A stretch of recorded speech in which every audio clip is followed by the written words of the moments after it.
დისკუსია პოლიტმეტრში თეატრი ლუკიანი ქართული ოცნება ვასილ ჭყოიძე ევროპული ინტეგრაციის კვლევის ცენტრის ხელმძღვანელი მოგესალმებით. ვადნო ვასილ, ქავატონთია. ვადნო ვასილ, თქვენთან მინდა შეკითხვით გადმოვიდე. კვლევა, რომელზეც ახლა ჩვენ საუბრობდით, რომ ქვეყანაში ადამიანებს აქვთ უსაფრთხოების განცდა, რომელსაც ძალიან ამაღი პრეზენტაცია გაუკეთა ერთ-ერთმა შტომ ხელისუფლების ერთ-ერთმა სამინისტრომ. ნიშნავს თუ არა იმას, რომ ქვეყანაში უსაფრთხოების განცდა აქვთ მოქალაქეებს? მთავარი კრიტერიუმი სწორედ ეს იყო. მე თუ სწორედ გავიგე, მე დღეს გავეცანი, სწორედ მას შემდეგ რაც თხოვეს თქვენთან სტუდიაში მოსვლა, აი ამ ორგანიზაციის მიერ გამოქვეყნებულ, თქვათ, ამ ანგარის და მთავარი კრიტერიუმი იქ არის სწორედ თვითონ პიროვნების პირადი განცდა, რამდენად უსაფრთხოდ გრძნობს ის, თქვათ, ღამე რომ გადის ქუჩაში, ან თქვათ, მანქანას დატოვებს, თქვათ, ყურადღების გარეშე და ასე შემდეგ და ასე შემდეგ.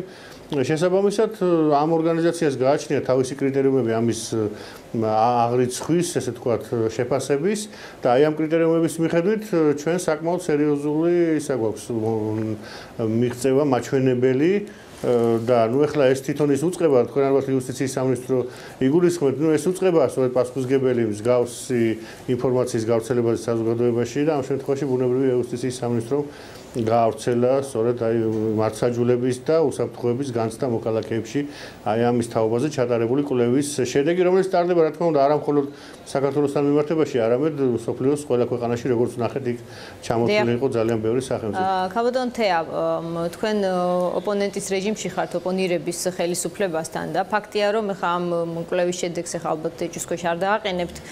როგორ ხდება ისე, რომ უსაფრთხოების ნაწილში მოქალაქეებს აქვთ წინსვლის განცდა, მაშინ როდესაც ჩვენს რეპორტაჟში იყო საუბარი კონკრეტული ადამიანების, ოპოზიციურად განწყობილი, კრიტიკულად განწყობილი ადამიანების, რომლებიც საუბრობენ, რომ სადაც ბევრი დანაშაული არ არის გამოძიებული, მოქალაქეს უბრალოდ ვერ ექნება ასეთი შეგრძნებები ქვეყანაში.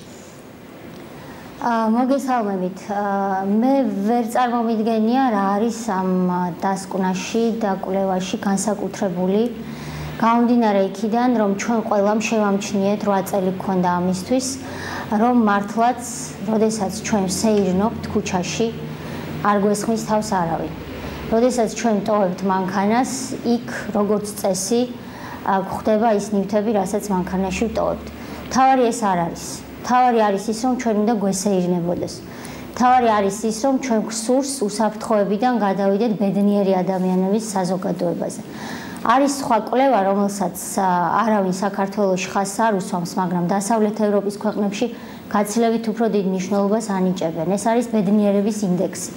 ბედნიერების ინდექსის თანახმად საქართველო უბედური ქვეყნების სიაშია. რადგან ადამიანები დიახ აქ თავს გრძნობენ უსაფრთხოდ, როცა ღამით სეირნობენ, თურმე მეც ასე ვარ, გულს გაგიკეთებთ, მაგრამ თავს არ გრძნობენ ბედნიერად. ისინი თავს არ გრძნობენ თავისუფლად. ვერ იგრძნობს საქართველოს მოქალაქე საქართველოში თავს ბედნიერად, დაცულად და თავისუფლად, თუ მას აკონტროლებს მუდმივად ხელისუფლების ესა თუ ის ორგანო. თუ მას ეშინია, რომ მოხსნიან სამსახურიდან. თუ მას ეშინია, რომ თუ დაუჭერს ოპოზიციას მხარს, ან დაჯარიმდება, ან მას გამოიძახებს ქალბატონი მოგელაძე, რომელიც პროკურორისთვის შესაშური უნარჩვევით დაკითხავს მოქალაქეს და დაემუქრება, რომ ის ჯარიმით კი არა, სისხლით გაუშვებს უკან მასში, იგულისხმება სისხლის სამართლის პროცესი.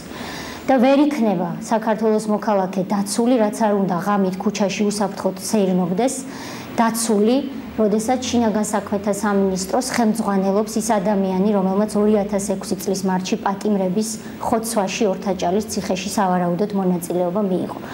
აქედან გამომდინარე, რა თქმა უნდა, ეს კვლევა არის საინტერესო, მაგრამ ადამიანებს სეირნობა ჯერ უნდა უხაროდეთ ჩვენს ქვეყანაში, რომ ჩვენ გაგვიხარდეს, რომ მათ სეირნობის დროს არ ეშინიათ. თავარია ის ინდექსი, რომელსაც ქვია ბედნიერების ინდექსი, სხვადასხვა კვლევების თანახმად პირველ ადგილზე ხან დანია გამოდის, ხან შვედეთი და საფრანგეთში, რომ ქვეყანა, რომელსაც მე ყველაზე კარგად ვიცნობ, ამ ინდექსს დიდი იმედით შეხურებენ და ფრანგებს შურთ ხოლმე შვედების, რომ ისინი მხოლოდ 62 ადგილზე არიან. მაგრამ საქართველო მუდმივად გამოდის უბედურთა რიცხვში. მადლობა ქავატონთია, ვადნო ვასილ. ის რომ ხალხალბატონმა თემად ჩამოთვალა კონკრეტული ფაქტები, რომ ბევრი თემა საქართველოში გამოძიების შემდეგაც დარჩა კითხვის ნიშნის ქვეშ. ეს გახმაურებული თემები გირგვლიანი იქნება ეს 26 მაისი იქნება ეს თუ ბევრი სხვა გვარი. იწევს თუ არა თქვენში უნდობლობის განცდას კონკრეტული სამართალდამცავი უწყებების მისამართით, სასამართლოს მისამართით და შესაძლოა თუ არა რომ თქვენ ერთ მოქალაქეს გქონდეთ ასეთივე უსაფრთხოების გაცდა, როგორც თქვათ აი ამ კვლევაში ამოცემული. მე ვფიქრობ ეს სულ სხვა საკითხია, ვიდრე თვითონ კვლევის საგანი. მე აღნიშნე რომ გარკვეული კრიტერიუმებია იმ კვლევაში, ის რაც ხალბატონმა თეამ მისაუბრა, შესაძლოა თქვათ საინტერესოა ძალიან, თუმცა ეს აი ამ კონკრეტულ თქვათ უსაფრთხოების განცდის ესე თქვათ კვლევასთან მე მგონი კავშირში არ არის, ეს სულ სხვა საკითხია, ეს არის უკვე მართლმსაჯულების და მოქალაქის ურთიერთობის საკითხი, სასამართლოს დამოუკიდებლობის თემატიკა, ამას თავისი ინდექსი აქვს, ალბათ სხვა კრიტერიუმებით მოხდება მის ისევე როგორც აი რაც ხალბატონმა თეამ ახსენა, თქვათ ბედნიერების ინდექსი, თქვათ ალბათ აქ რაღაც გარკვეული სხვა ტიპის კითხვები და სხვა ტიპის კვლევა ტარდება, სხვა კრიტერიუმებით ფასდება ეს ინდექსი, ვიდრე ის რაზეც საუბარი ის რომ მე ვერ ხედავ რაიმე წინააღმდეგობას, თქვათ აი ამ ჩატარებული კვლევის შედეგსა და თქვათ იმასთან დაკავშირებით რა თემაზეც ჩვენ საუბრობთ. ხა ის რომ სასამართლო არასაკმარისად დამოუკიდებელია ეს აღიარებულია თქვათ საერთაშორისო ორგანიზაციების, მათ შორის თქვათ ევროკომისიის ბოლო ანგარიში, რომელიც 2011 წლის ანგარიშს მოიცავს სამეზობლო პოლიტიკის ფარგლებში და ისინი თვლიან რომ თქვათ კიდევ უფრო დამოუკიდებელი უნდა იყოს, თუმცა იქ არ არის უკიდურესი ნეგატიური შეფასება, რომ სასამართლო საერთოდ არ არის დამოუკიდებელი, იქ გამოყენებულია ტერმინი არასაკმარისად დამოუკიდებელი, რა თქმა უნდა ეს პრობლემაა, მაგრამ მე ვფიქრობ რომ ეს საკითხი უფრო აი კონკრეტული პიროვნების ყოფით დონეზე უსაფრთხოებას ეხება და აი ამის შეფასება გააკეთა აი ამ ვასილ, მოდით გადავიდეთ წინასაარჩევნო უსაფრთხოებაზე. ჩვენ დღეს ვნახეთ, რომ რამდენიმე საათის წინ EUTOS დელეგაციამ საკმაოდ კრიტიკულად, მოდით ასე ვთქვათ, რომ არ გადავაჭარბოთ, შეაფასა წინასაარჩევნო ქმედებები. ძირითადად საყოდურები იკითხება, რომ მიემართება ხელისუფლებას, მოვისმინოთ კონკრეტული განცხადებები და შემდეგ განვაგრძოთ საუბარი. We are welcoming that positive changes in Georgia. მივესალმებით პოზიტიურ ცვლილებებს საქართველოს საარჩევნო სისტემაში, მაგრამ არ გვინდა ბრმები ვიყოთ და არ დავინახოთ პრობლემები ამ ქვეყანაში. ჩვენ პრობლემები თითქმის ყველა თანამოსაუბრესთან განვიხილეთ. ვხედავთ რამდენიმე პრობლემა. შეიძლება ეს იყოს არაობიექტურობა სამართალდამცავი ინსტიტუტების მოქმედებებში. ძირითადად ეს შეიძლება იყოს სახელმწიფო აუდიტის სამსახური. ამ ინსტიტუტების მოქმედებები განვიხილეთ ექსპერტებთან და დაინტერესებულ მხარეებთან და გავაფრთხილეთ, რომ ისინი მოქმედებენ არანათელი ინსტრუქციებით. ჩვენი შეშფოთების მეორე საკითხია სასამართლო. გვინდა ვიხილოთ ნათელი და ნაკლებად არაობიექტური ინსტრუქციებით მოქმედება და ნეიტრალური ჩარევა სხვადასხვა საქმეებში. საკმაოდ როა ამ პრობლემების გასასწორებლად. რასაც ვხედავთ არის საზოგადოების დიდი პოლარიზაცია. შეიძლება ვწდები, მაგრამ პოლიტიკური მეტოქეები, თანამდებობის პირები და ოპოზიცია როგორც ჩანს საერთო ფასეულობებს არ იზიარებენ. ჩვენ გვინდა ვიხილოთ არჩევნები როგორც დემოკრატიის ზეიმი საქართველოში. In the Georgia. These elections are crucial for your future. ამ არჩევნებს დიდი მნიშვნელობა აქვს თქვენი მომავლისთვის. არჩევნები უნდა იყოს შემდეგი მნიშვნელოვანი მომენტი ევროპისკენ. ეს არის სამთავრობო და ოპოზიციური პარტიების მიზანი.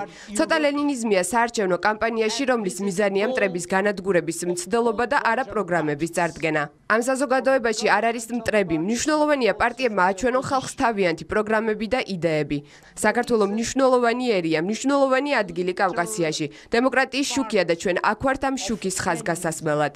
ვიმედოვნებთ, რომ კონკურენტული ენერგიული საარჩევნო კამპანიისთვის, ასევე თავისუფალი და სამართლიანი არჩევნებისთვის მეტი შესაძლებლობა გაჩნდება. Programs but trying to destroy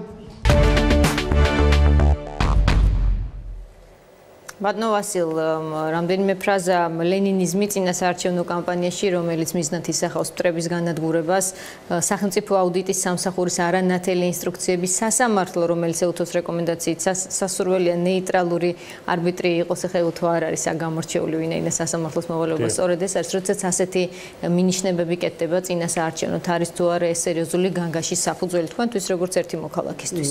მე დავინახე ყველაზე მთავარი შეშფოთება EUTOS დამკვირვებლებში პოლარიზაციის გამო, ანუ ესე იგი აშკარაა თქვათ საზოგადოების პოლარიზაცია სხვათა შორის მედიის პოლარიზაციაც შეინიშნება სამწუხაროდ ბოლო პერიოდში მე იმედი მაქვს რომ შებრუნდება ეს სიტუაცია და მედია პირიქით უფრო შემარბილებლის ფუნქციას იმუშავებს ორივე შეასრულებს ორივე მხრიდან და ნუ სასამართლოს თავზე ჩვენ ვისაუბრეთ ხო იქ ხა თარგმანში არ ვიცი არანათელი ინსტრუქციებით ალბათ კლიერ იყო ტერმინი ნახმარი და როგორც ეს არის არამკაფიო ინსტრუქციებზე ალბათ ინსტრუქციები რომელთაც ვისაც ინგლისურის ნაკლებად გასაგები შეიძლება ასე ვთქვათ გაუგებარი შეგვიძლია ასე ვთქვათ არანათელი პირდაპირ გავკეთოთ არანათელი თუ ანკლიარ იყო მაშინ არანათელი ინსტრუქციებით ანუ უფრო კაფიოთ უნდა იქნას ესე იგი გამოკვეთილი ეს ინსტრუქციები რომელთაც მუშაობს თქვათ აუდიტის სამსახური ჩემი აზრით, თუმცა აქ პოზიტიური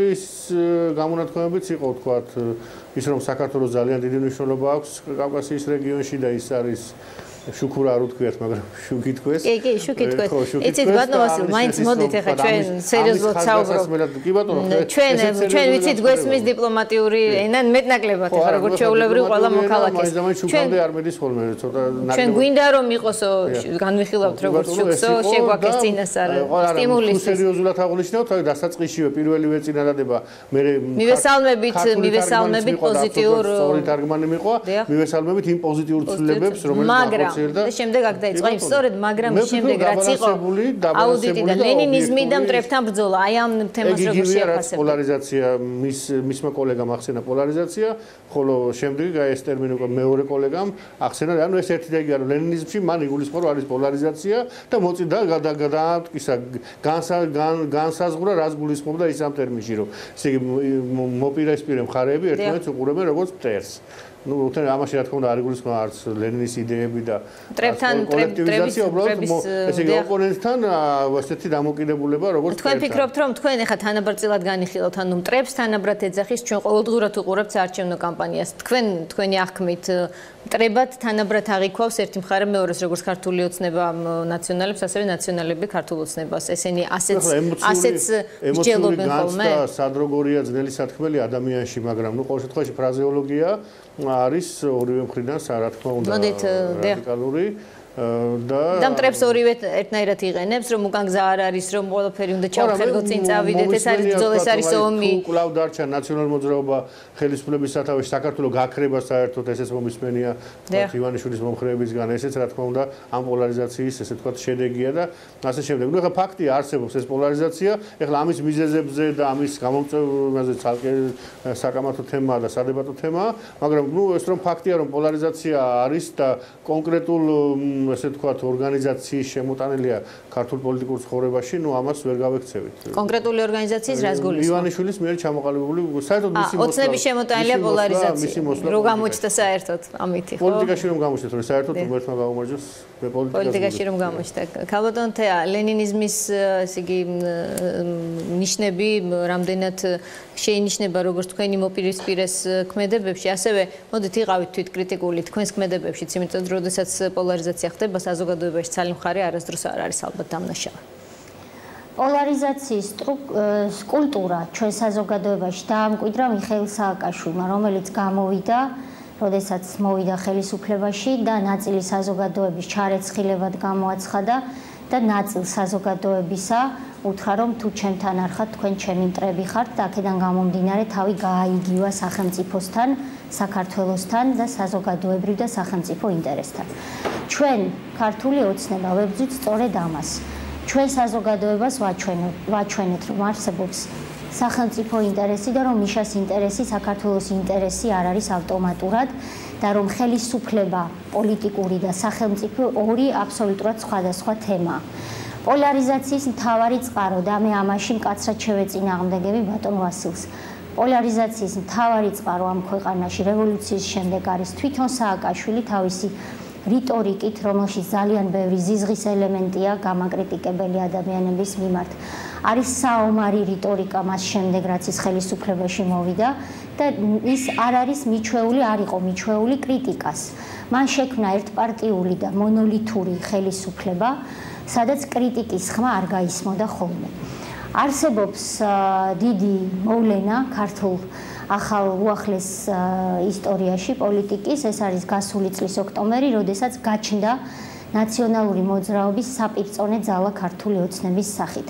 ეს არის ნაციონალური მოძრაობისთვის პრაქტიკულად ტრაგიკული მომენტი, რადგან ამის შემდეგ მათ უწევთ ამ მტკიცონ, რომ ჩვენ ვართ ქვეყნის მტრები, რადგან ვართ მათი ოპონენტები.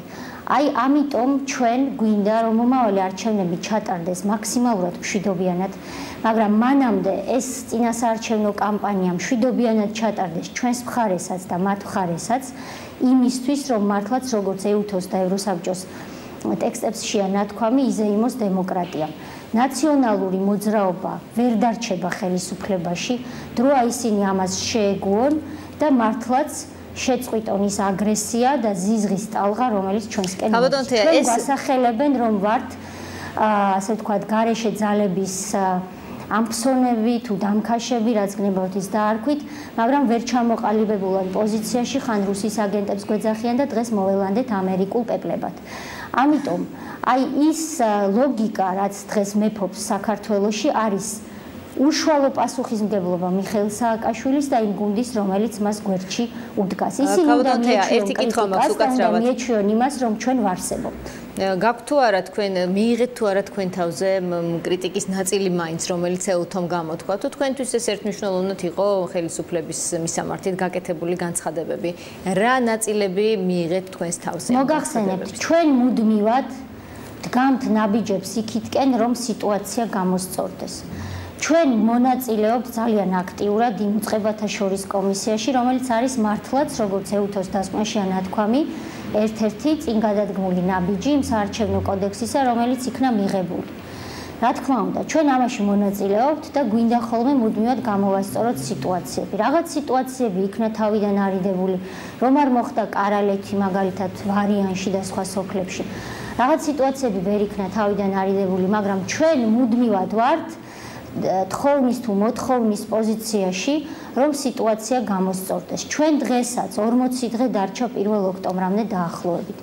ვითხოვთ, რაც გნებავთ ის სიტყვა გამოიყენეთ, რომ გამოსწორდეს სიტუაცია, რომ ჩვენს პოლიტიკურ პარტიებს მოეხსნათ ის ინკასო, რომელიც გუდავს და არ გვაძლევს საარჩევნო კამპანიის წარმართვის საშუალებას, რომ შეწყდეს ჩვენი აწი უკვე უბნებზე დასახელებული კომისიის წევრების დევნა უსაფრთხოების სამსახურების მიერ. ეს მეც მეხება პირადად.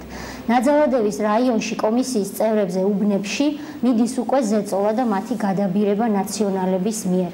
ეს იწვევს გარკვეულ ფსიქოზს და დაძაბულობას საზოგადოებაში და არის პირდაპირი წყარო სწორედაც რომ პოლარიზაციის. ადამიანებს შეხვედრებზე გამოსვლის ეშინიათ, იმიტომ რომ მათ ყავთ ერთი წევრი, რომელიც მუშაობს ოჯახში და ეშინიათ მისი დაუსაქმებლობის, რომ ბოლომდე არ გაღატაკდნენ და არ გახდნენ უმწევარი. ეს შიში მეფობს და ეს უნდა გამოასწორონ სასწრაფოდ. მოგელაძე უნდა შეიბოჭოს თავის ქმედებებში, რომ მან შერჩევით კი არ აწარმოეს ჯარიმები, არამედ ის ჩემი მოთხოვნა დააკმაყოფილოს, რომელიც ბეჟაშვილთან დავაყენე რამდენიმე კვირის წინ. დადონ მტკიცებულებები, რომ ისინი აჯარიმებენ ნაციონალურ მოძრაობასაც. დადონ მტკიცებულებები, რომ ისინი იბრძვიან ჩვენთვის თანაბარი პირობების შესაქმნელად საარჩევნო კამპანიის დროს. გაიარეთ ნაძალადევში ბატონო ვასილ მობრძანით აი აქ თუ გინდათ ამ წუთში დადიანის 104-ში და მე გაჩვენებთ იმ ბანერებს, მარშრუტკებს და ავტობუსებს, რომელიც სამადაშვილის სახელებით არის ჭყალებში გალამაზებული. მე ვიბრძვი იმისთვის, რომ მოვიპოვო აგრეთვე მსგავსი პირობები კამპანიისთვის და იმედია შედეგს ვიმაღწევ, მაგრამ ამისთვის დარჩა ძალიან ცოტა დრო და აქვს ნაციონალურ მოძრაობას ბოლო შანსი გამოსწორების. ბატონო ვასილ, ჩვენ რეკლამა გვიწევს, თუმცა მანამდე ძალიან მოკლედ მინდა პასუხი მივიღო კითხვაზე. საქართველოს მთავრობამ გააკეთა განცხადება, კონკრეტული განცხადება ძალიან, რომ საქართველოს იმიჯის შემლახავ მადისკრედიტირებელ განცხადებებს ავცელებს კონკრეტული, ესე იგი, ჯგუფები და ქმედება აი ამ ჯგუფების დაკავშირებულია სწორედ ბიძინა ივანიშვილის ლობისტურ სამსახურებთან. ადამიანები როდესაც აკრიტიკებენ, თქვათ, ხელისუფლების ქმედებებს ან წინასაარჩევნო გარემოს, მთავრობის მხრიდან აღქმულია როგორც ბიძინა ივანიშვილის მიერ დაქირავებული ლობისტების კარგად ნამუშევარი. თქვენ იზიარებთ აი ამ თქვათ მოსაზრებას მთავრობის განცხადებაში ზუსტად არ იყო ეს აღნიშნული რომ ეხებოდა თქვათ ევროპის საბჭოს საპარლამენტო ასამბლეის თანამოხსენებლების განცხადებას, მაგრამ იქ იკითხებოდა რომ ზუსტად მოყვა ჩვენ შეგვიძლია რაღაცნაირად დავაკავშიროთ ერთმანეთთან, ვინაიდან გუშინ გავრცელდა თანამოხსენებლების კრიტიკული განცხადება. ხო, აქ ორი რამე მინდა აღვნიშნო, აქ ჩემი გაზიარებას არანაირი მნიშვნელობა არ აქვს, იმიტომ რომ ეს ფაქტია და თქვათ, სწორედ ამ ლობისტური კამპანიების, ესე თქვათ, საქმიანობის შედეგი იყო, როდესაც ევროპარლამენტში გაიმართა ძალიან სერიოზული დებატები ერთ-ერთ კომიტეტში, თვალსაჩინო საგარეო კომიტეტი იყო, ზუსტად არ მახსოვს. და აი ამ დებატებში მონაწილეობდა ევროპარლამენტის ყველა პოლიტიკური ფრაქციის წარმომადგენელი, სადაც მათ პრინციპში მათმა მნიშვნელოვანმა ნაწილმა კრიტიკულად შეაფასა თვითონ ეს კამპანია, ლობისტური თქვათ ფირმების საქმიანობა, იგივე ივანიშვილის როლი აი ამ მათ საქმიანობაში იყო რამდენიმე გამოსვლა, რომელიც იყო შედარებით ნეიტრალური, სადაც თქვათ დაბალანსებული პოზიცია იყო, თქვათ წვანეების, სოციალისტების და ნუ ძალიან მცირე იყო ის გამოსვლები, რომლებიც თქვათ კრიტიკულად იყო მიმართული საქართველოს ხელისუფლების წინააღმდეგ. ისე რომ ეს ფაქტია, უბრალოდ ამას მოხდა ეს. მანამდე შეგვიძლია გავიხსენოთ თქვათ ცდელობა ამერიკის სენატის საგარეო ურთიერთობათა კომიტეტში თქვათ იგივე ერთ-ერთი სენატორი, რომელიც დაიყოლეს ლობისტებმა, ცდილობდა გაეტანა რეზოლუცია, სადაც აღნიშნული იყო, რომ თქვათ არ მიეწოდებინათ საქართველოსთვის სამხედრო შეიარაღება, არ გაეწიათ საქართველოსთვის დახმარება ნატოში გაწევრიანების კუთხით და არ აღმოეჩინათ მისთვის ეკონომიკური დახმარება, ну სანამ რაღაც გარკვეული პირობები არ შესრულდებოდა, რასაც ესე იგი უკეთებდნენ სტიმულირებას, აი იქ უკვე ამერიკული ლობისტური კამპანია. ამაზე იყო რამდენიმე გადაცემა. თუმცა მოდით ჩაგეკითხებით გუშინ როგორც თქვენ ალბათ ევროპის საბჭოს თანამოხსენებლების, საპარლამენტო ასამბლეის თანამოხსენებლების შეფასებები შეიძლებოდა ყოფილიყო განპირობებული ლობისტური კომპანიების საქმიანობით, მათ არ აქვთ ინფორმაცია. თქვენთან მოსვლამდე მე ყურადღებით გადავხედეთ თვითონ მთავრობის განცხადებასაც, რომელიც ამასთან დაკავშირებით გაკეთდა და შემდეგ მოვისმინე უმრავლესობის ოფიციალური წარმომადგენლის სამშეთქმულო პრეს ლიუნის ქალბატონი ჩიორას დაგტაკიშვილის გამოსვლა, სადაც ისინი აპელირებენ სწორედ ლობისტურ კამპანიებზე და არა ვთქვათ ევროპის საბჭოს საპარლამენტო ასამბლეის ესე ვთქვათ მომხსენებლებზე. აქ საუბარია სწორედ ლობისტებზე და აი ქალბატონი ჩიორას გამოსვლაში იყო საუბარი, რომ ესე იგი ლობისტებმა მიაწოდეს არასწორი ინფორმაცია, ვთქვათ მომხსენებლებს. თუმცა უნდა აღინიშნოს, რომ ეს მომხსენებლების განცხადება ეს არ არის საბოლოო ესეთ პოზიცია, ისინი აპირებენ ჩამოსვლას უკვე საქართველოში სექტემბერში, ნუ რიცხვი ხა ზუსტად თვალსაჩინო 7-8 სექტემბერს. მათ რა თქმა უნდა ექნება შეხვედრა როგორც ოპოზიციის წარმომადგენლებთან, ასევე ხელისუფლების წარმომადგენლებთან, პოლიტიკური პარტიის წარმომადგენლებთან, არასამთავრობო ორგანიზაციების წარმომადგენლებთან და საბოლოო პოზიცია ისინი ამ მანდატით არიან სწორედ აღჭურვილი. ამ შემთხვევაში ისინი წარმოადგენენ არა თავის ფრაქციებს ან თავის თქვათ ქვეყნებს, არამედ ისინი წარმოადგენენ მთელს საპარლამენტო ასამბლეას, ისინი შეიმუშავებენ ეს საპარლამენტო ასამბლეის ხედვას. ისე მე უფრო რისი გარკვევა მინდა თქვენ როგორც ამ თემაში გარკვეული სწორედ ევროინტეგრაციის საკითხებში მუშაობთ, ფიქრობთ რომ შესაძლებელია რომ თქვა თანამოხსენებლების დონეზე რომელიმე ლობისტმა თავისი გავლენები გამოიყენოს და მათ ათქმევინოთ ის რაც უნდა რომელიმე მხარეს, ან თუნდაც ეუთოს შემთხვევაში თქვენ ფიქრობთ რომ შესაძლოა ვიღაცამ უფრო მეტად მეიმუშავა და ლობისტებმა სადაც უნებრივია ფიგურირებს დიდი თანხები, სწორედ ამას უკავშირდებოდეს ეს კრიტიკა ბოლო პერიოდის. ეუთოზე ვერაფერს გეტყვით, იმიტომ რომ ეუთოს უშუალო შეხვედრა ჰქონდა უკვე ადგილზე, თქვა არასამთავრობო სექტორთან, პოლიტიკურ პარტიებთან და როგორც მოგახსენეთ, მათი შეფასებები იყო დაბალანსებული. ანუ ეს არც ძალიან კრიტიკული იყო და არც ძალიან პოზიტიური. ეხლა რაც შეეხება უშუალოდ ევროპის საბჭოს მომხსენებლებს, უნდა მოგახსენოთ, რომ მათი მისია ჯერ არ დაწყებულა, მათ მიიღეს გარკვეული ინფორმაცია, რომელზეც გამოხატეს თავისი შეშფოთება. ბუნებრივია მათ ისინი იმიტომ ჩამოდიან საქართველოში, რომ მათ საბოლოო პოზიცია შეიმუშაონ, მიიღონ ამოწურავი ინფორმაცია და შემდეგ გააკეთონ ეს ესე ვთქვათ საბოლოო დასკვნა. ანუ ევროპის საბჭოს შემთხვევაში თქვენ შეიძლება ეჭვი შეიტანოთ კონკრეტული ინფორმაციის ისტორიაში და ვთქვათ გულწრფელობაში, პროფესიონალიზმში, თანამოხსენებლების ეუთოს შემთხვევაში ნაკლებად. ამ შემთხვევაში ახლა ეს ამ ადამიანების პასუხისგებლობაზე ის მეტყველებს, რომ მათ დაასახელეს წყარო, ნუ ახლა მათ არ ვთქვათ რომ ლობისტებმა, აი ვთქვათ დაასახელეს ახალგაზრდა იურისტთა ასოციაცია, რა ის სწორედ ისეთი ორგანიზაცია, როგორც არის ახალგაზრდა იურისტთა ასოციაცია, მანაც თქვათ ეს ინფორმაცია მოგვაწოდა. ანუ ისინი ასახელებენ წყაროს. და ახლა ახალგაზრდა იურისტთა ასოციაცია მიუხედავად ჩემი დიდი პატივისცემისა, მათი პროფესიონალიზმისადმი აშკარად არის ინტეგრალური ნაწილი რესპუბლიკური პარტიის და ის პირდაპირ არის კავშირში ბიძინა ივანიშვილის აშკარად ისე ხარდამჭერებთან. დადასტურებულად ამბობთ, რომ ეს პირველად მესმის სხვათა შორის თუ რესპუბლიკური პარტიის დანამატია რა, საიდან გაქვს დანამატი არის მისი ნაწილია ინტეგრალური. როგორ? აი ეს არის სამჭედლო სწორედ კადრების რესპუბლიკური მათ შორის ლიდერებისაც და ნუ ახლა ეს რატომ იუსტიციის სამინისტროში ძალიან ბევრია ახალგაზრდა იურისტთა ასოციაციიდან და მინისტრის ვახცდები მის ერთ-ერთი სახე იყო.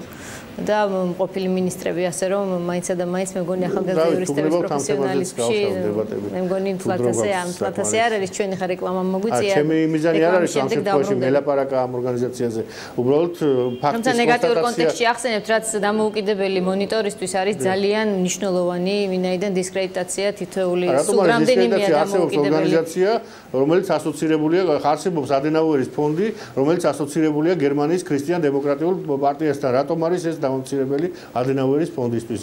ის არის დამოუკიდებელი ორგანიზაცია, რეგისტრირებული, მაგრამ ამავე დროს არის ხარდამჭერი და ინტეგრალური ნაწილი, თქვათ, კარგი, თუმცა იმათ შეიძლება აქვთ ეს ევროპული სტილის პოლიტიკური პარტიები. კი ბატონო, მაგრამ ახალგაზრდა იურისტთა ასოციაცია დარწმუნებული ვარ გაგიპროტესტებთ ამ ამბავს. ჩვენ რეკლამაზე გავდივართ, რამდენიმე წუთში დავბრუნდებით.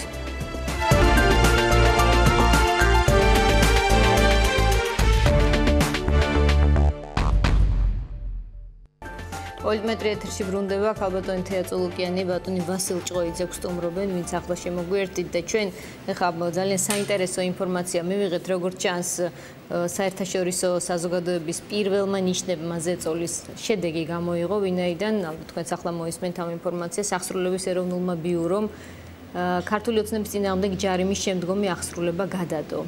როგორც ინტერპრეს ნიუსი უწყება, ბიურო საახსრულებელ სამართალ წარმოების შესახებ საქართველოს კანონის შესაბამისად ახორციელებდა თბილისის საქალაქო სასამართლოს 27 ივნისის გადაწყვეტილების აღსრულებას, რომლის მიხედვითაც პოლიტიკურ კოალიცია ქართულ ოცნებას შემავალ მოქალაქეთა პოლიტიკურ გაერთიანებებს, რესპუბლიკურ პარტიას, ოცნება დემოკრატიულ საქართველოს, ეროვნულ ფორუმს, თავისუფალ დემოკრატებს და ასე შემდეგ ჯარიმის სახით სოლიდარულად 2 მილიონზე, უпроსოდ 3 მილიონამდე ლარის გადახდა ეკისრებოდა. დღის მდგომარეობით აღსრულების ეროვნულმა ბიურომ კოალიციის ანგარიშების დაყადაღების გარეშე აღსრულება განახორციელა 122,000 ლარზე, რაც დაკისრებული ჯარიმის მხოლოდ მცირე ნაწილია და განმარტებაში ასეა ნათქვამი, რომ მიუხედავად იმისა, რომ თავისუფალი და სამართლიანი არჩევნების უწყებათა შორისი კომისიის რეკომენდაციის გათვალისწინებით და კრედიტორ სახელმწიფო აუდიტის სამსახურთან კონსულტაციის საფუძველზე აღსრულების ეროვნულმა ბიურომ მიიღო გადაწყვეტილება თბილისის საქალაქო სასამართლოს გადაწყვეტილების აღსრულების გადადების შესახებ. ქალბატონ თეა, რა სიტყვით, რა კომენტარს გააკეთებთ? თქვენ ფიქრობთ, რომ ეს არის შედეგი პირველი ნიშნების საერთაშორისო ზეწოლის ფადოლობაში მაქვს უთოს წარმომადგენლების განცხადება, ასევე ევროპის საბჭოს საპარლამენტო ასამბლეის თანამოხსენებლების განცხადება, თუ ეს არის უბრალოდ კეთილი ნება საქართველოს ხელისუფლების ამ ეტაპისთვის? რაც არ უნდა იყოს ეს, რაც არ უნდა იყოს ამის მიზეზი, რა თქმა უნდა, თუ ეს სინამდვილეს შეეფერება არის მხოლოდ და მხოლოდ მისასალმებელი, მაგრამ ტრაგიკულია ის, რომ ხელისუფლებას სჭირდება გარეშე ფაქტორების მხრიდან ზეწოლა, რომ მოიქცეს წესიერად. ეს არის გამოსასწორებელი ბავშვი, რომელიც არ იქნა და არ გამოსწორდა 8 წლის განმავლობაში. ჩვენ ანგარიშებზე 6-ვე პარტიას ჰქონდა და გვაქვს ალბათ ჯერ კიდევ ინკასო და ყველა პარტიას გარდა ახალი პარტიისა, ბიძინა ივანიშვილის პარტიისა ქართული ოცნება გვაქვს ანგარიშზე ეგრეთ წოდებული მინუსი. რაც იმას ნიშნავს, რომ მაგალითად ჩვენი საქართველოს თავისუფალი დემოკრატების ანგარიშზე დაახლოებით 4,500 ლარიანი მინუსია და ვინც არ უნდა თანხა შემოგწიროს, ჯერ იწყება ამ მინუსების შევსება და შემდეგ, როდესაც გავანულებდით ხოლმე ანგარიშს, მოვიდო და ღია ეთერში ყავდათ და ყავთ პრაქტიკულად ჩვენი ანგარიშები იუსტიციის სამინისტროს და მოვიდო და ინკასო და წაიღებდა იმ ფულს, რაც დაიდებოდა ავტომატურად ჩვენს ანგარიშზე. ხოლო ახალ პარტიას ქართულ ოცნებას მას დაუტოვეს ესეთი დიდი მოწყალება გაიღეს 22 ლარი და უთხრეს, რომ აი ამ 22 ლარით აწარმოე კამპანიაო. ამის შედეგი იყო სწორედ ის, რომ ევროსაბჭოს თანამომხსენებლებმა გააკეთეს ის მკაცრი განცხადება, რაც გააკეთეს. ჩვენ ვართ გაგუდულ მდგომარეობაში, ჩვენ ვერ ვაწარმოებთ წინასაარჩევნო კამპანიას ამ და სხვა მიზეზების გამო. თუ ახლა აღსრულების ეროვნულმა ბიურომ მიიღო გადაწყვეტილება ახსულების გადადების შესახებ ეს კარგია, მაგრამ უნდა გავერკვეთ რას ნიშნავს და რას გულისხმობს კონკრეტულად ეს. რა შეიძლება გულისხმობდეს თქვენ მაინც რას ხედავთ ამაში ნეგატივს? ეს არის ნეგატივს? ახსულების გადადება, ეს არის შეჩერება, გადადება, დიახ, ასეც ვთქვი. არჩევნები, რა თქმა უნდა, ეს კარგია. ეს რა თქმა უნდა არანულებს იმ უკანონო ჯარიმას, რომელიც ჩვენ დაგვეკისრა იმის გამო, რომ ვითომ ჩვენ მენეჯმენტ სერვისისგან მივიღეთ უკანონო შემოწირულობა, როდესაც ამ კერძო კომპანიას გავარემონტებინეთ და მოვაწყობინეთ ოფისები რაიონებში. ეს იყო უკანონო ჯარიმა, რადგან არავითარი უკანონო შემოწირულობა იქ არ ყოფილა, მენეჯმენტ სერვისი მუშაობდა მკაცრად მოგებაზე და ჩვენგან იღებდა მოგებას. ეს იყო ჩვეულებრივი ბიზნესი. მაგრამ დადგა ეს უკანონო ჯარიმა და ჩვენ თქვით, რომ ამას არ და ვერ ვიხდით. შესაბამისად, დაიბლოკა ჩვენი ანგარიშები და ვერც ერთი შემომწირველი ვერ დებდა ანგარიშზე. გასაგებია, ხა გახსნილია ეს ანგარიშები და თქვენ გასაშველება ახალი ნომრით დაბეჭდოთ. თქვენი მაისურები ამას უჩიოდით, რომ 7 ნომრით დაბეჭდილი ატრიბუტიკა.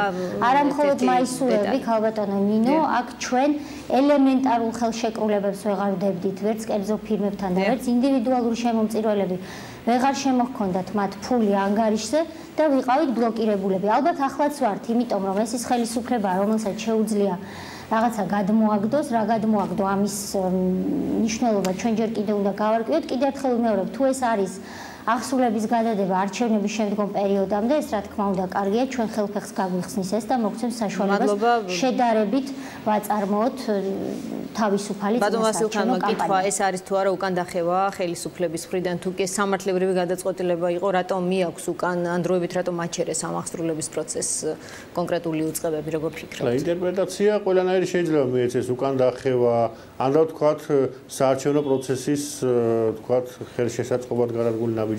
თანაც ახსულების გადადება ეს სულაც არ ნიშნავს გადაწყვეტილების გაუქმებას, ბუნებრივია.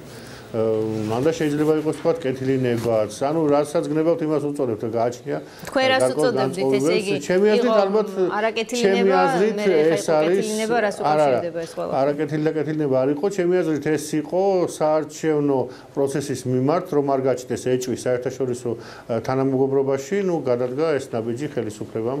რომ გარკვეულწილად რომ საერთაშორისო თანამეგობრობის აზრი უფრო აინტერესებს ამ ხელისუფლებას ვიდრე ქართველი ამომრჩევლის აზრი. ეს არის ტრაგედია. ეს არის ანტიდემოკრატია და ანტიხალხური ხელისუფლება, რომელსაც ევროპელის და უცხოელის აზრი უფრო აინტერესებს ვიდრე ჩვენ რას ვფიქრობთ. ასეა ბატონო ვასილ, ასე ფიქრობთ? ხო, არა, ჩემი აზრით ხა ამის დაპირისპირება საერთაშორისო თანამეგობრობის აზრის მნიშვნელოვანია და ქართველი ამომრჩევლების აზრი. ეს კონკრეტული ქმედება მოყვა თუ არა? მნიშვნელოვანია საერთაშორისო აზრი, იმიტომ ორივე მნიშვნელოვანია ბუნებრივია. ბატონმა ვასილმა ბევრი ისაუბრა და იქნებ მეც დამითმოთ ცოტა.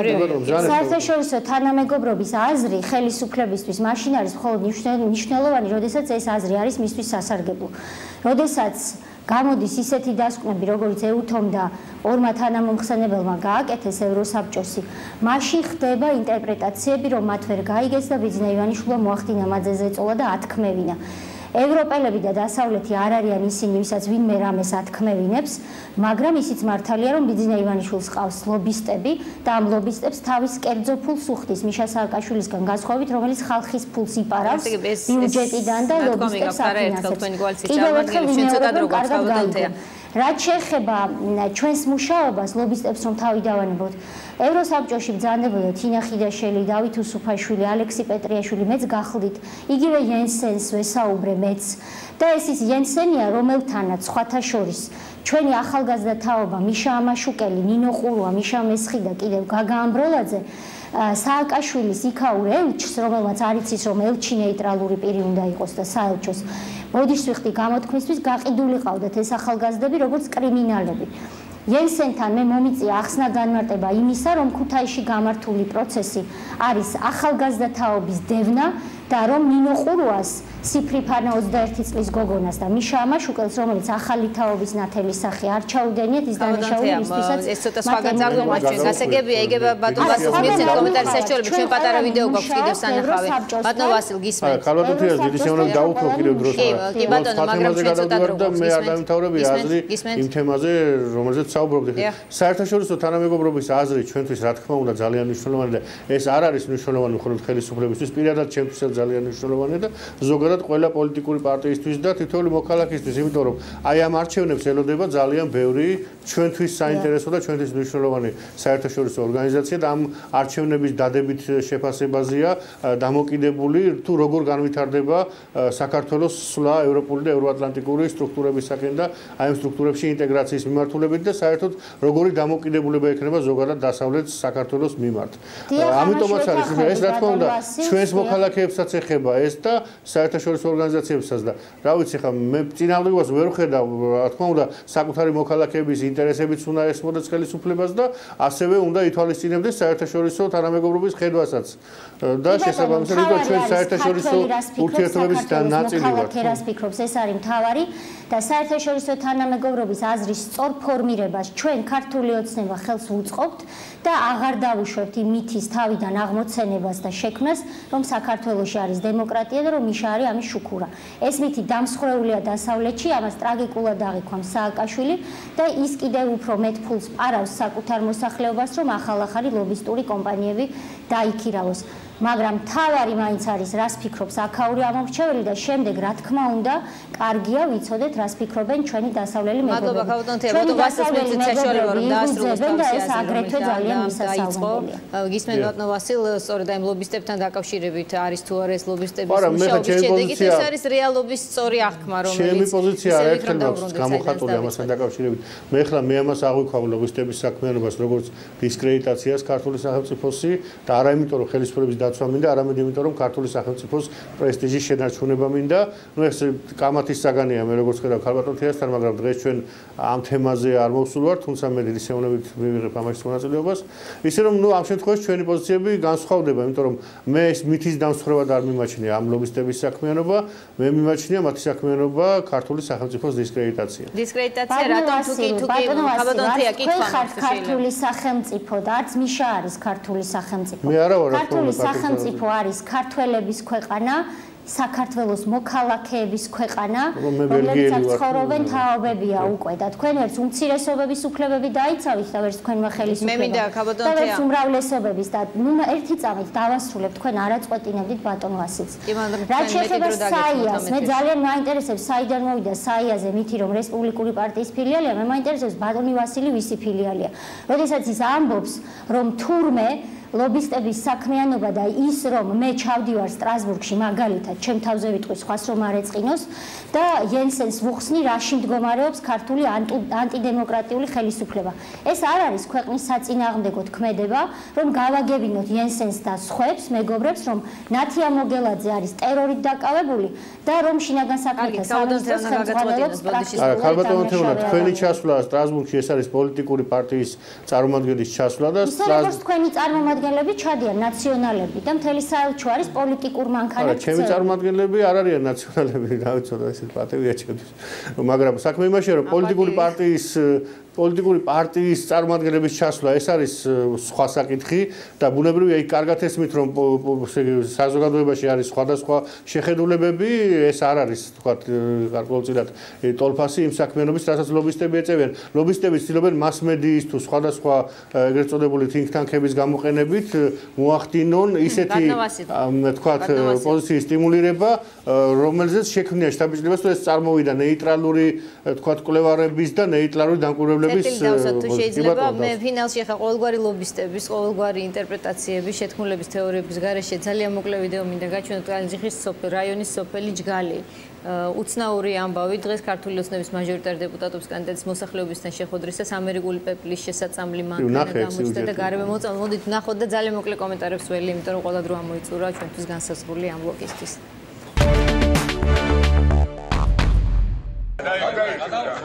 აი ეს გადაიღეთ, რასაც აში დაუყრეთ, აში. არა, შემოწ.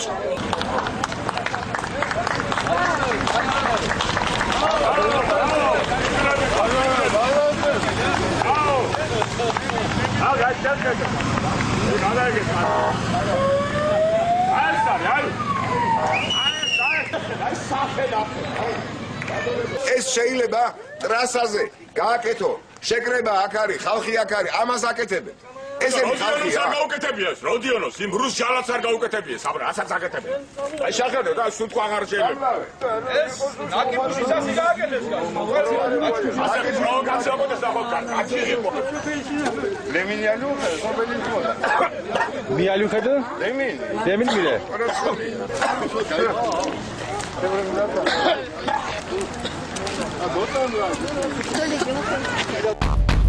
მინდა ყველას ვაცნობო, რომ ესეთი წამალი, რომელიც გეგმიურად ტარდება ჩვენს მოსახლეობის სოფლებში, არის აბსოლუტურად უნებელი ადამიანის ჯანმრთელობისათვის და ყველას მოუწოდო, რომ ესეთ საკითხებს ნუ გამოიყენებს რაღაც პოლიტიკური განცხადებებისათვის, ან პოლიტიკური ქულების დასაწერად, ეს კეთდება ყველაფერი მოსახლეობისათვის, რომ იქ დარგული ნარგავები იქნა შენარჩუნებული და მოსახლეობა მიიღოს კარგი მოსავალი და შესაბამისად მეტი შემოსავალი.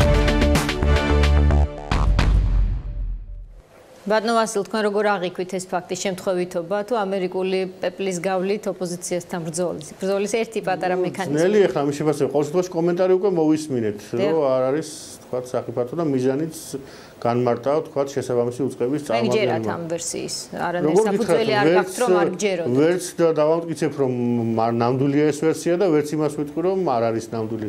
ნუ იქ უნდა ყოფილიყავი ან რაღაცის სიტუაცია მენახა და შემდეგ ალბათ შეიძლება მე არ მიმაჩნია ხა სერიოზული განჯის საგნად ჩემი აზრით ხლა იქ მოხდარი ინციდენტი, თუმცა ადგილზე მყოფებმა ძალიან სერიოზულად აღიქვეს და ჩვენ ამიტომ მივაქციეთ ყურადღება თქვენ პოლარიზაციის ძალიან მძიმე ნაწილზე საუბრობთ. იმ პრობლემატიკასთან შედარებით და მიმართებაში მე ვფიქრობ ახლა ეს მაინც წვრილმანია, თუმცა რა თქმა უნდა საყურადღებო მოვლენაა და თუ ახლა ეს შეგნებულად გაკეთდა, უნდა გადამოწყვდეს და მოეთხოვოს პასუხი, მაგრამ მე უწყებათა შორის კომისია ავრცელებს განცხადებას და ამბობს რომ ეს არ იყო, ესე იგი დაგეგმილი და ეს არ იყო ოპოზიციის წინააღმდეგ მიმართული, ესე იგი ძალიან კარგი თუ არ იყო დაგეგმილი. მე მოდით თეას მოусმინოთ, რას ფიქრობს ის, როგორ აღიქვა მისმა კოალიციამ, ჩვენ სწორედ ამიტომ გავამახვილეთ ყურადღება, რომ ადგილზე მყოფებმა ეს აღიქვეს, როგორც მათ წინააღმდეგ ესეთი რაღაცა აირის გამოყენება, ეს იყო ძალიან მძიმე გარემო, იმიტომ რომ პირველადი ინფორმაცია, რომელიც ვრცელდებოდა, სწორედ თვითმხილველებზე დაყრდნობით იყო, საკმაოდ მძიმე, შემდეგ საბედნიეროდ აღმოჩნდა რომ ეს არ იყო მძიმე შედეგების მომტანი უნდა მისცენ პოლიტიკოსებს თავისუფალი კამპანიის პირობების საშუალება უნდა მისცენ და იმ ადამიანებს ამორჩევლებს ვინც ამ შეხვედრაზე მიდიან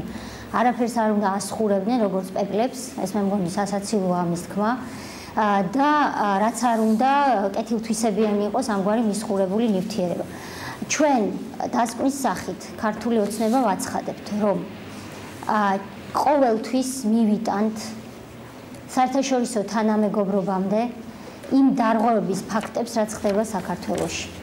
და დაემოიქცევა ნაციონალური მოძრაობა და მასთან დაახლოებული ექსპერტები, როგორც ის ქმარი, რომელიც ცოლს ცემს და ეუბნება გაჩუმდი გარეთ არ თქვა, თორემ ამით ოჯახის ღირსება შეილახებაო. დაახლოებით ასეთ სიტუაციაში უნდა ნაციონალურ მოძრაობას რომ ყავდეს ოპოზიცია. დღეს ოპოზიცია, სხვა ოპოზიცია, ვიდრე ეს იყო წინა არჩევნების დროს, ჩვენ არ ვიჯდებით მაგიდის ქვეშ, რომ მაგიდაზე გვიკაკუნოს ხელები ნაციონალურმა მოძრაობამ. ჩვენ ვართ რეალური ალტერნატივა და ვითხოვთ ძალიან მარტივ რამეს. თავისუფალ გარემოს წინა საარჩევნო კამპანიისთვის, რის გარეშეც ვერ ჩაითვლება მომავალი არჩევნები თანასწორუფლებიანად, თავისუფლად და დემოკრატიულად. მადლობა თეა წულუკიანს, ქართულ ოცნებას, ვასილ ჭყოიძეს ევროპული ინტეგრაციის კვლევის ცენტრის გადაცემაში მონაწილეობისთვის.